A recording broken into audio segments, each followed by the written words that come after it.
Title দেখে তো বুঝতে পেরেছো আজকে কি। হ্যাঁ, আজকে একটা স্পেশাল দিন, তোমাদের দাদাভাইয়ের বার্থডে। তবে আজ ঠিক রাত 12টার সময় ওকে একটা সারপ্রাইজ দেবো, তো সেই কারণেই আসলে কেক বানাতে বসা।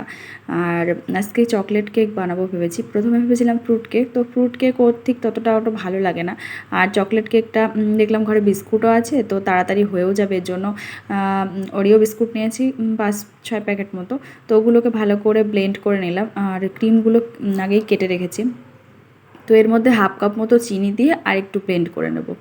আর ভেবেছিলাম কি তোমাদের দাদাভাইকে একদম সারপ্রাইজ দেবো, মানে কিছুই জানবে না, কিন্তু যেহেতু আজকে সানডে ছিল তো সেই কারণে না অতটা সারপ্রাইজ হলো না। মানে ওর ওর খেয়াল ছিল না যে ওর বার্থডে, কিন্তু কেকটা যে বানাচ্ছি সেটা তো জানতে পারলো। তো যাই হোক, সারপ্রাইজ ছোটোখাটো তো দিয়ে দিয়েছি, মানে ও তো জানতে পারেনি যে ওর জন্যই আসলে কেকটা বানানো হয়েছে। তো এদিকে দেখো চিনি টিনি দিয়ে সমস্ত কিছু ব্লেন্ড করে এখন হচ্ছে হালকা ওই আমুল দুধ গুলে নিয়েছি একটু জলে, গরম জলে। তো সেটা দিয়ে এখন ব্যাটারটা তৈরি করে নিচ্ছি। তুমি কি ভেবেছিলাম বলো তো, কেক বাজার থেকে কিনে এনে মানে সারপ্রাইজটা দেবো, কিন্তু না, দেখলাম যে আমি একা একা যেতে পারবো না, কেননা কেকের সব এখানে অনেকটা দূরে। আর বাইরে তেমনভাবে তো গাড়ি ঘোরাতে যায় না, ওই যেতে গেলে কোথাও ওর স্কুটিতে বসেই যায়। তো যেতে হলে আমাকে ওর সাথেই যেতে হবে, ওর সাথে যাওয়া মানে ও পুরোটাই বুঝে যাবে, তো সেরকম সারপ্রাইজও দিতে পারবো না। তো সেই কারণেই আসলে বাড়িতে কেকটা বানালাম।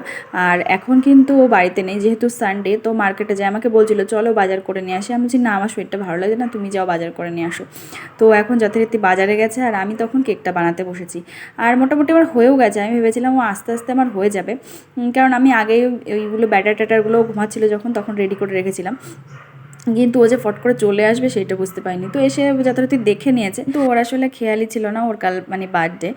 তো সেই কারণে অতটা বুঝতে পারিনি। তো এরপর আমাকে বলছে যে কী করছো, তো আমি বলছি আমার কাজ করছি বা কিছু, তুমি যাও এখান থেকে। মানে একটু ঝগড়া করে তখন একটু রাগটাগ হয়ে গেছে, ও চলে গেছে। তো আর এদিকে আর ভেড়েনি। তো দেখলাম ভালোই হয়েছে, রাগটাগ করে থাকুক, কারণ এদিকে বারবার আসবে, দেখবে যে কী করছি না করছি, তো আমার সারপ্রাইজটা একদমই পণ্ড হয়ে যাবে আর কি। তো এখন হচ্ছে দেখো কেকটা আমার পুরো রেডিও হয়ে গেছে, এখন নামিয়ে নিলাম, বেশ সুন্দরই ফুলেছে।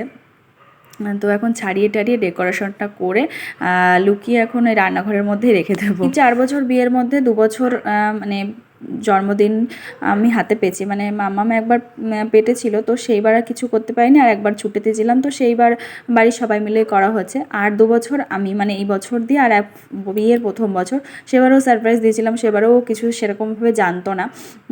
আর এবছর কেক তো এখন ডেকোরেশন করতে বসেছি। ওপরের ওই চকলেটের লেয়ারটা দিয়েছি হচ্ছে একটু ডেরি মিল্ক চকলেট, ওরিও বিস্কুটের ওই ক্রিমটা আর একটু দুধ দিয়ে মিক্স করে, তারপর হচ্ছে তোমার ওপরের লেয়ারটা দিয়েছি, আর ডেরি মিল্ক চকলেট দিয়েছি। আর মাঝখানে ওই লাভটা না একটু গোলাপ ফুল বানাতে গেছিলাম, কিন্তু ওর হলো না, তাই লাস্টে লাভ মতোই করলাম। ওটা ওরিও বিস্কুটের ওই ক্রিমটা দিয়েই করেছি। আর এখন হচ্ছে 12টা বাজতে 4 মিনিট বাকি। মামের জানো না একদমই ঘুম নেই আজকে, মানে ও তাকিয়ে তাকিয়ে থাকছে উঠে। তোমাদের দাদাভাই একটু ঘুমিয়েছে, তো মামামকে বললাম তুই একটু বস, আমি দাঁড়া, আমার হচ্ছে টয়লেট পেয়েছে, আমি টয়লেট করে আসছি। তো ও আর বসে, ও গিয়ে ওর বাবাকে খুঁচিয়ে তুলে দিয়েছে। লাস্টে ওর পাপা উঠে গেছে, কিন্তু আর বাইরে বেরোয়নি। তুমি পা টিপে টিপে মানে মোট কোনো মতে 4 মিনিটে যেটুকু অ্যারেঞ্জমেন্ট করা যায় তো সেইটুকু করেছি। ভেবেছিলাম একটু ভালো করে সাজাবো বা কিছু ডেকোরেশন করব, তো এদের জেলায় কিছুই করতে পারিনি। এরা আজকে একদমই ঘুমায়নি, বিশেষ করে মামামের জন্য। মামাম আজকে একদমই ঘুমায়নি, জানো না।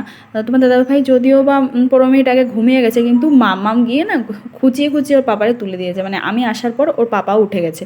আমার অবস্থা দেখো, বেলুন টেলুন ফোলাবো, ও তো শব্দতেই চলে আসবে, তো সেই কারণে আস্তে আস্তে পা টিপে টিপে দেখছি উঠে পড়ছে কিনা। একবার তো দেখে এসেছি যে ওরা উঠে গেছে। তো মোটামুটি কী বলো তো 2-3 মিনিট আমার হাতে ছিল, তো সেই টাইমের মধ্যে এইটুকু সাজাতে পেরেছি। তোমাদের দাদাভাইকে এখন টেনে তুলে নিয়ে এসেছি, আর মামামা এসছে সাথে। তো দেখো কেমন সারপ্রাইজড হয়েছে। আমি তোমাকে ভালোবাসি, করেছে পাগল আমাকে ও তোমার মিষ্টি হাসি। আমার বড়বাবু খুব সারপ্রাইজড হয়েছে, আর হাসি খুশি মুখটা দেখে বোঝাই যাচ্ছে কতটা খুশি হয়েছে। তো যাই হোক, এরকম ছোটোখাটো সারপ্রাইজ পেতে কিন্তু সবারই ভালো লাগে, আর আমারও মানে এরকম সারপ্রাইজ দিতে খুব ভালো লাগে। যদিও আমার বর কিন্তু ওরকম সারপ্রাইজ মানে কি বলতো দিতে পারে না আমায়, মানে একটু আনরোমান্টিক টাইপের। তো যাই হোক, আনরোমান্টিক ঠিক না, ও ওরকম সারপ্রাইজ দিতে পারে না, ও সব কিছু বলেই দেয় আমায়। তো এখন কেকটা কাটিং হচ্ছে, আর মামকে না বলছি ওর পাপাকে বল বার্থডে উইশ কর, তো ও তো খুব বেচারা লজ্জা পাচ্ছে, ওর অবস্থা দেখো। কিছু কিছু সুখে এত খুশি থাকে মিশে, ধরা দেয় অচেনা কাছে সে ভালোবেসে। দেখলে তোকে বদলায় দিন, বদলায় রাত, বদলায় ঘুম, সঙ্গে সময়। কাটিং টাটিং সমস্ত কিছু কমপ্লিট। আর এখন দেখো ওর বাবা মেয়ের কাণ্ড, মানে কেকটা নাকি এত টেস্টি হয়েছিল, তো মেয়ে আর বাবা এত ভালো লেগেছে তো খেয়ে যাচ্ছে ওরা। আর এখন বেজে গেছে 12:30।